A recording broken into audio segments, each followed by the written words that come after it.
Lately ni kan, Maizah just nak bagi tahu kat semua, ramai pasangan muda yang datang berjumpa dengan saya untuk memohon perceraian.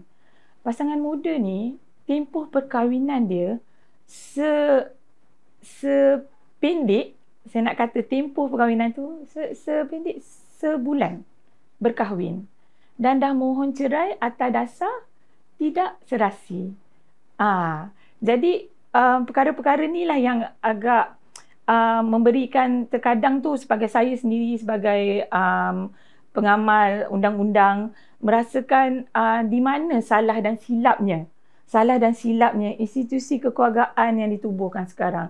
Proses tetap sama. Kita sebelum kahwin kita kena pergi mohon, kita kena pergi kursus kahwin, kita ada semua, tapi perceraian pasangan muda ni memang amat membimbangkan. Selain daripada tu, saya percaya kalau kita tengok kat TikTok, kita nampak kahwin berkomai meriah.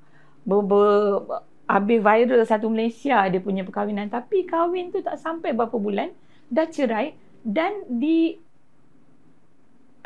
senang ayat dia dibangga-banggakan di dalam media sosial. Sedangkan benda tu kalau kita dulu, cerai tu dia jadi macam segan, malu kepada masyarakat. Sebab itu adalah bukti kegagalan perkahwinan. Dan macam saya kata lately ni, dah banyak sangat yang datang jumpa dengan saya membawa terma-terma terkini. Terma-terma terkini itu apa? Antaranya pasangan narsisistik.